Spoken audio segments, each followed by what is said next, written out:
she's not doing some hocus pocus on us. She's actually got some science fundamentals in the background. Hello everyone and welcome to Meet the Coach. I'm your host Carla, and today we're talking to the coach with the rainbow hair. Our coach today is not your typical coach, I'm here to tell you. She has a psychology background, a PhD in neuroscience. She has not one but 4 coaching certificates and is accredited across 2 behavioural profiling tools. Our guest today is Dr. Simone Boer from A Fresh Approach Consulting and Coaching. And Simone joins us from Victoria. Welcome, Simone. Thanks, Carla. What do I say to an intro like that? Turn around and show us your colour of your hair. Sure, hang on.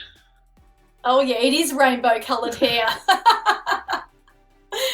Look, it's so great to have you on our series because you do actually have a really varied background. You've got a career that's spanned from neuroscience to academia, and you've even had quite a long stint working in government. And as a strategist and a coach, what really intrigues me is your use of brain hacks, to help organisations, to help teams, to help individuals to become unstuck. And I love the sound of that, and I'm really keen to find out more about it in our interview today. But I'd love to start by asking you, what made you become a coach in the first place? So for myself, I was always interested in how the brain worked. So you're sitting in the library as a 15-year-old going, what am I going to do with my life? And I went, I'm going to go down the psychology pathway. And so I went down the psychology pathway and the neuroscience pathway, and I realized that maybe that wasn't quite for me. And if we're talking about 20 years ago, the study of psychology and neuroscience at that time, and really it was a depreciative model, that there's something wrong with you. Seligman and the idea around positive psychology wasn't even there, and coaching wasn't even really a field at that time. I'd never come across this idea of coaching. So once I'd worked out that the neuroscience and psychology pathway wasn't quite for me, I switched careers and I bounced around a little bit. But one of the key points as to why I got into coaching was that I myself had an amazing coach about 10 years ago. And after the first session, I just went, whoa, what has happened to me? And basically in that very first session, she fundamentally changed my perception of the world. Now, this is easily after 10 years of study of psychology and neuroscience. And I just went, I know all about the brain. I know about psychology. I know about behavior change, but what has just happened to me now? And it was done in such a simple way of asking questions. So I just literally started to drink the coaching Kool-Aid at that point, because it literally is like an elixir and a Kool-Aid. And I went, how powerful is this technique to ask a question that will fundamentally shift, shape, change not only a person's mindset, perception, but also their world? And I went, that's what I want. And coaching is really about that positive view, a person being able to fulfill all of what they are and their potential. And I went, that's what I want to be in.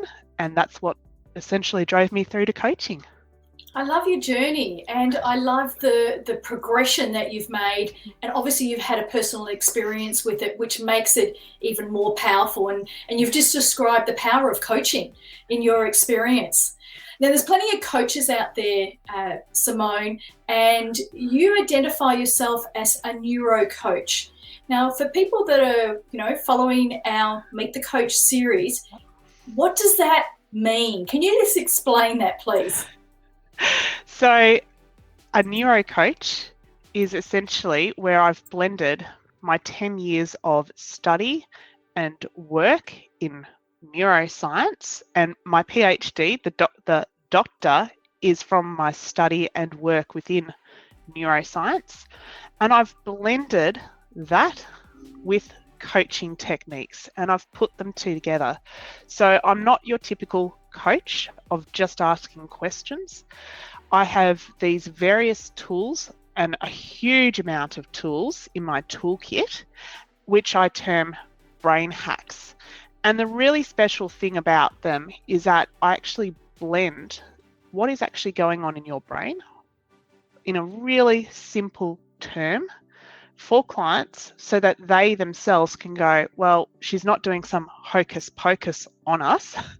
She's actually got some science fundamentals in the background that can help us learn not only about how we think, but also about how our brains and our bodies as well. You touched on the key word that I'm keen to dive into, which is the brain hacks, right? And you mentioned that you got this toolkit on the side. Can you share with us, if it's appropriate, what are some of these tools that you talk about? Can you give us an example of a brain hack that perhaps you've helped somebody else with? Yeah, not a problem. So before I tell you what a brain hack is, I'll give you the lead up to a brain hack. Now, our brains are lazy creatures, absolutely lazy. And if our brains can take a shortcut, it will. And the reason for that is our processing within our brains requires an incredible, intense amount of power from our body.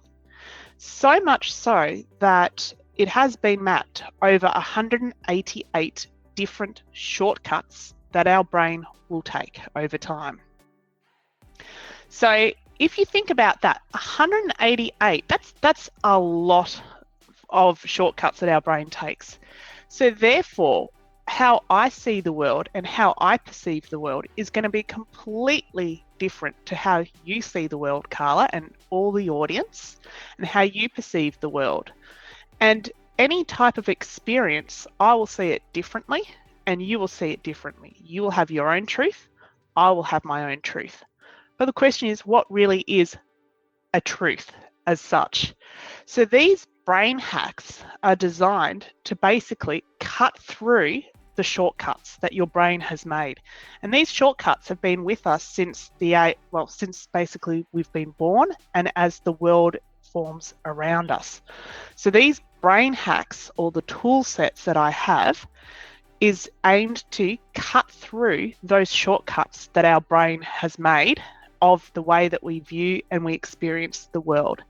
And a really simple one of what a brain hack tool is visualization.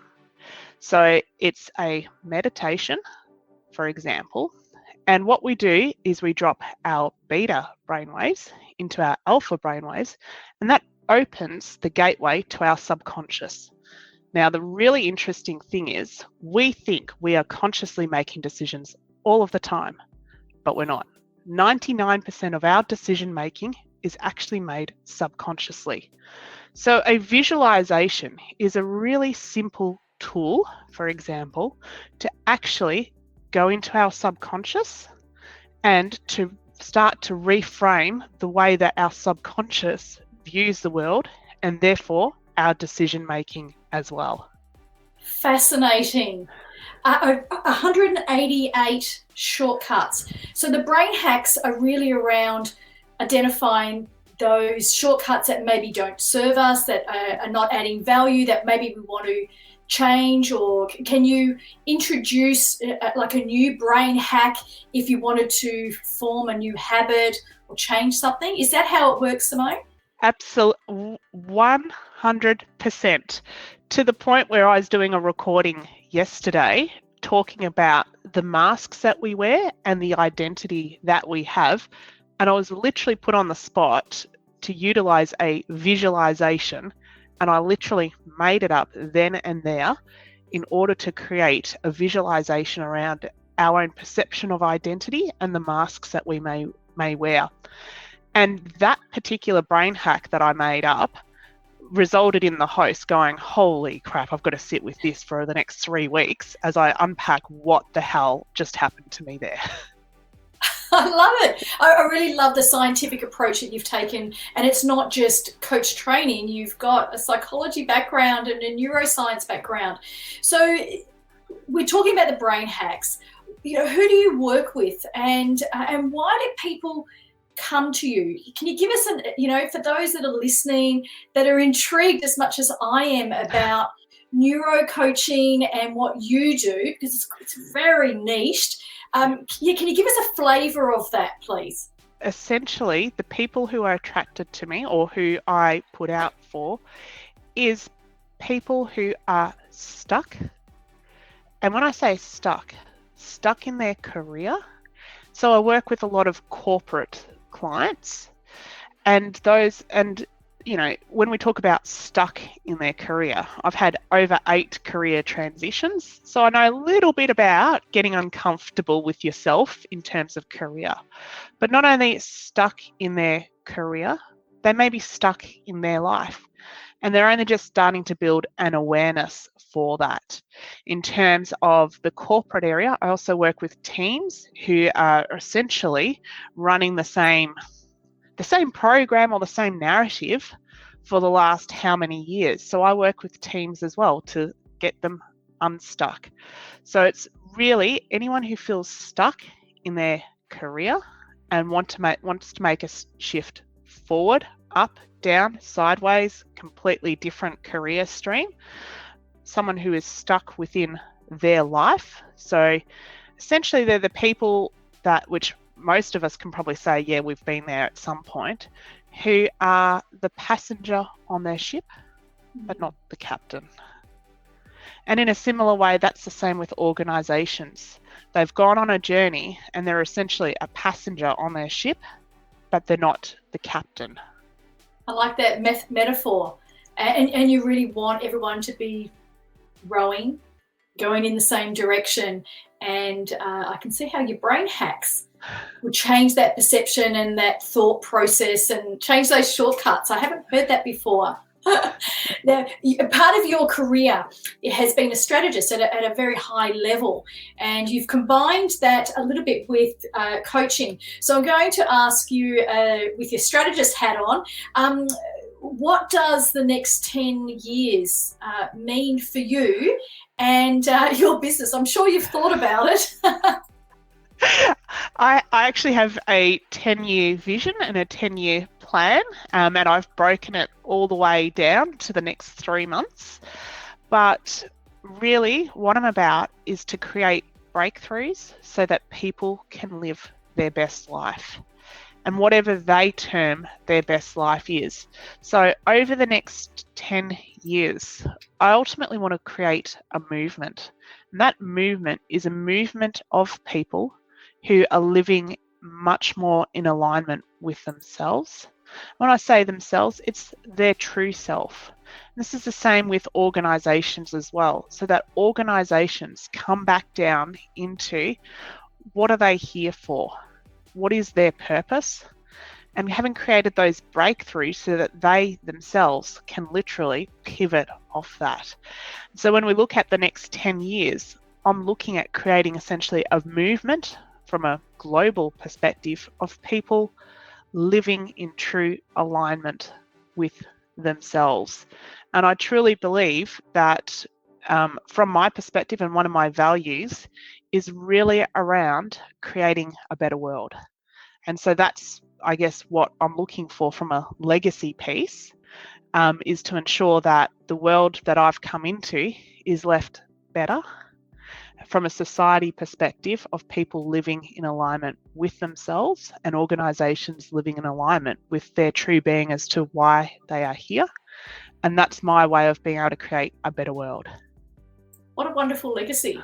And, it's about making a difference, about having that purpose. And there is a movement already starting to happen. I see it through the younger generation that are more globally focused. It's less about them. It's about others and the environment, the Me Too movement, inclusion, diversity. So I think you're really on the cusp of riding that wave, which is fabulous. And we're delighted to have you as a member on our directory. And with that in mind, you are a member on the coaching directory. What does joining the directory mean for you and your business, Simone? For me, I had some hesitation. I'll be really honest about that.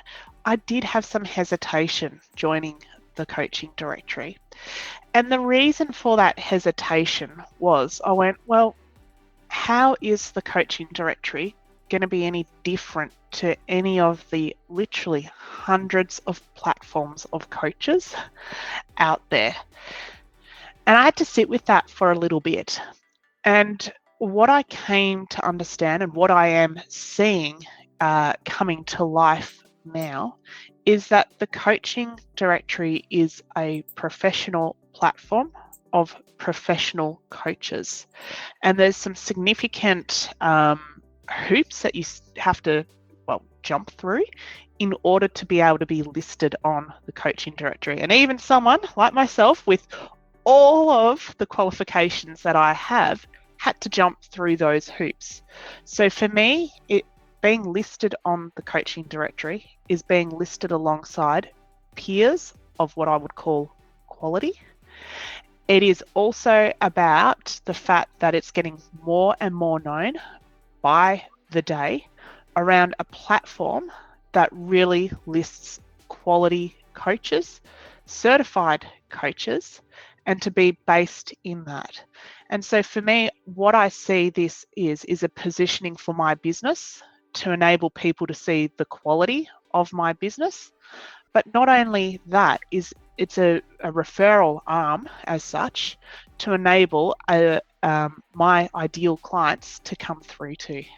Wonderful. Thank you for sharing that. And we're delighted to have you on our directory and doing brain hacks with your clients as well. It's been an absolute pleasure to interview you, Simone, our rainbow coach. And look, it does bring us to the end of our interview today, and I would like to thank Simone for joining us today. I really love diving a bit deeper into what you do, and I'd also, as always, like to thank you for watching and listening to our Meet the Coach series. If you enjoy our show, please like and review us, and be sure to catch us in the next episode. This is Carla Egan from the Coaching Directory, where we connect you to your ideal coach. Bye for now.